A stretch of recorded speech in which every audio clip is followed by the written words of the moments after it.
What if everything you were taught about money was a lie? Let me ask you something that might shake you to your core. What if the very beliefs you cling to about money, the ones you were raised with, the ones you thought kept you safe, are the chains keeping you stuck? Not outdated, not misinformed, but a deliberate lie. A lie whispered in bedtime stories, etched into textbooks, echoed in classrooms, and passed down by people who loved you but didn't know any better. A lie designed to keep you obedient, predictable, powerless. What if the system was never broken? What if it was built this way?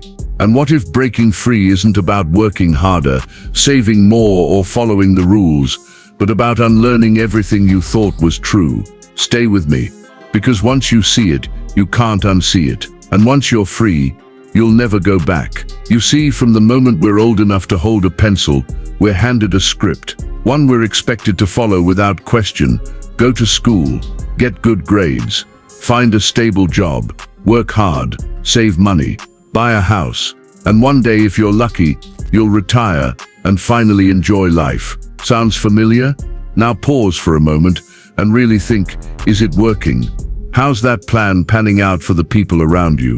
Take a walk through your neighborhood or a scroll through your Facebook feeds. Is it working for your uncle who gave 22 loyal years to one company, only to get laid off without warning? Is it working for your friend who works 70 hours a week and still can't breathe between mortgage payments and medical bills? Or for that middle-aged couple down the street, driving the same car they bought in 2008, not by choice? Let's be honest, is it working for you? Chances are, it's not, because that script, it wasn't written for people who want to build wealth. It was written for people who are meant to stay obedient. It teaches you to follow orders, not to think freely. It trains you to work for money, but never to make money work for you. Are you curious about the 6 basic rules of investing the rich don't want you to know? If this topic speaks to you, drop a comment below saying, "I refuse to stay broke." That'll be my sign that you're serious about changing your financial future. And when I see it, I'll hit you with a heart to let you know I see you, I hear you, and I'm with you. While you're at it, hit that like button and subscribe button. One click could be the beginning of a brand new chapter in your financial life. Now that you've commented and subscribed, let's dive deep into today's topic and unlock the mindset that separates the broke from the wealthy. Rule number 1. I always borrow to invest. Why the rich play a different game. Now here's something that'll make most people's eyes twitch. Robert Kiyosaki once said, "I always borrow to invest," and people lose their minds. They say, "Wait, what? That's irresponsible. That's risky. That's how people go broke." But hang on, before you reach for your pitchfork, ask yourself this: is debt really the villain, or is bad debt the villain? Because the truth is, the rich don't fear debt, they master it. Let me show you the difference. Let's say you take out a $100,000 loan to buy a brand new sports car. You pull off the lot, and boom, it's already lost 10% of its value. That, my friend, is bad debt. It's like eating cake on a treadmill. You feel good for a moment, then you realize you're not going anywhere, and you're winded. Now let's flip it. You borrow $100,000 to buy a rental property. After the mortgage, maintenance and taxes, it still puts $1,200 of profit in your pocket every month. That debt, it's not draining you, it's working for you. That's not a ball and chain, that's an employee. This is what Kiyosaki calls the infinite return. Because when you use other people's money, what he calls OPM, to buy assets that generate cash flow, how much of your own money are you really risking? And if you're thinking, well, that's not fair, you're absolutely right. But let me ask, is life supposed to be fair, or is it supposed to be understood? Is it fair that kids graduate from high school knowing how to calculate the slope of a line, but not how to calculate compound interest? Is it fair that people with MBAs still don't understand how taxes or cash flow actually work in the real world? You're not falling behind because you're lazy. You're falling behind because you were taught the wrong game. Rule number 2. Fake teachers, fake money, and the real cost of financial ignorance. In his book Fake, Robert pulls no punches. He talks about fake teachers, fake assets, and yes, fake money. But before you think he's out to bash hard-working educators, he's not. Most teachers are kind, passionate, and doing their best. The problem? They teach what they were taught. And when it comes to money, they were taught nothing. Let's face it, we spend over 12 years in school, some of us even 20 years with college and grad school stacked on top. And yet the one thing every adult desperately needs to master money is barely mentioned. When it is, it's surrounded by emotions, fear or shame. Don't talk about money, it's rude. Debt is evil. Pay your taxes and count your blessings. But no one says, here's how to build passive income. Here's how the tax code favors business owners and investors. Here's how to make money while you sleep. So let's get real for a second. There are three main types of income. 1. Earned income. You work, you get paid. Sounds simple, but here's the trap. You trade time for money, and when you stop working, the money stops too. Oh, and you pay the highest tax rate on this income. That's right, the system punishes the hardest workers. 2.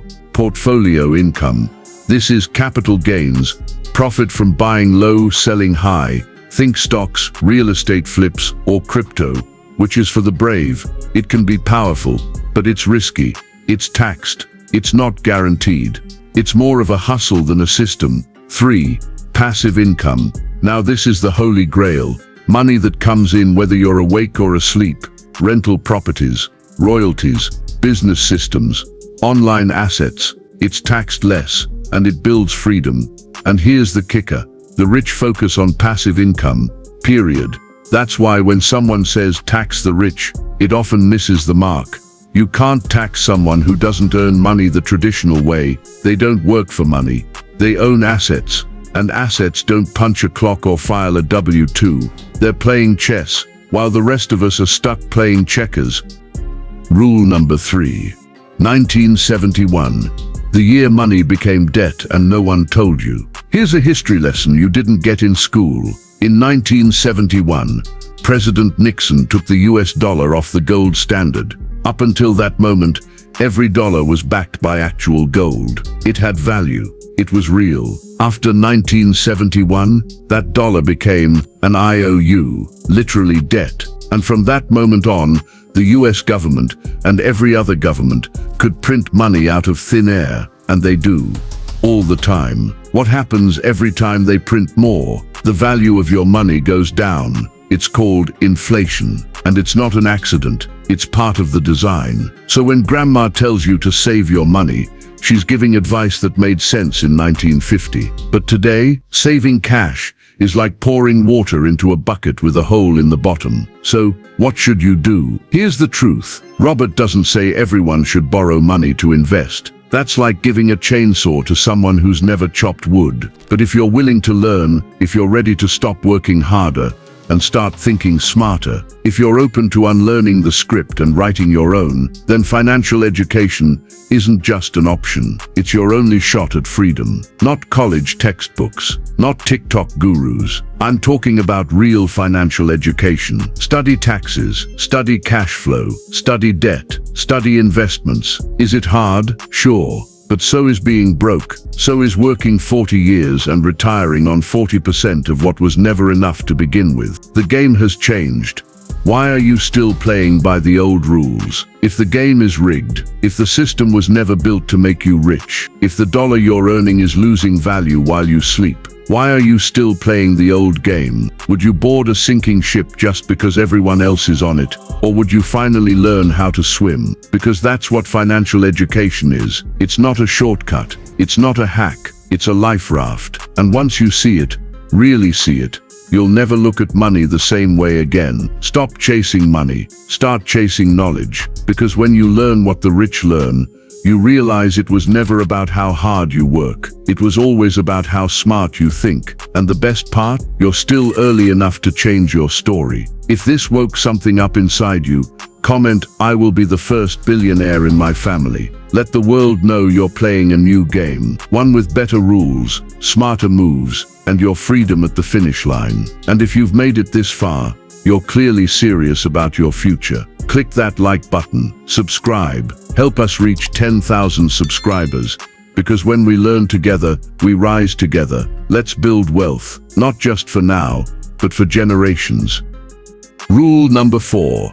Why the poor stay poor. The chains that look like comfort. Robert said, growing up in a middle-class American home, I remember my poor dad, sitting at the kitchen table, surrounded by bills and a calculator that looked more stressed than he did.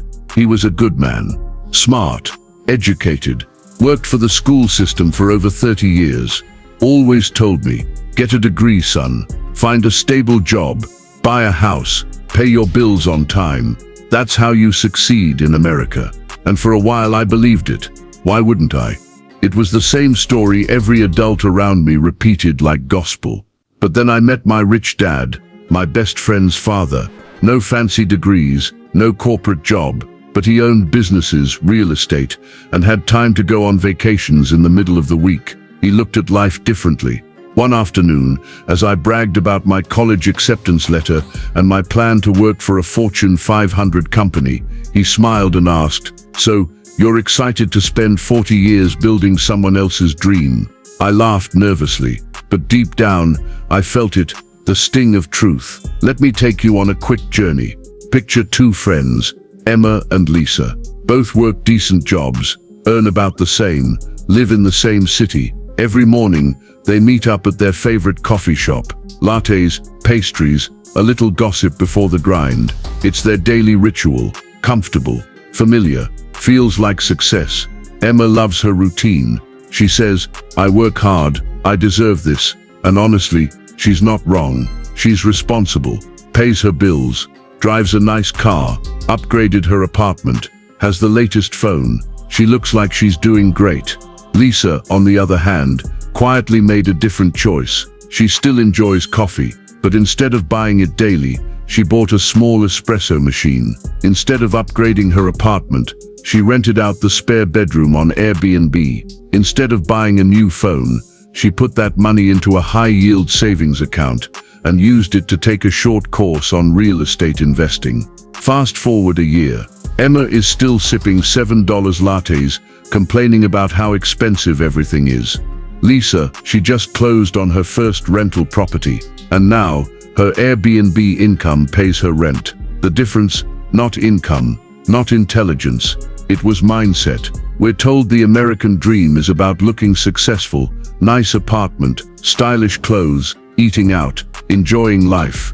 And sure, those things feel good for a while, but what they don't tell you is that constantly trading money for comfort now often means sacrificing freedom later. The truth is, most people don't realize they're trapped because the cage is made of soft cushions. Debt isn't the problem, it's how we use it. Most folks use it to buy liabilities, things that take money from their pocket. The wealthy, they use it to buy assets, things that put money into their pocket.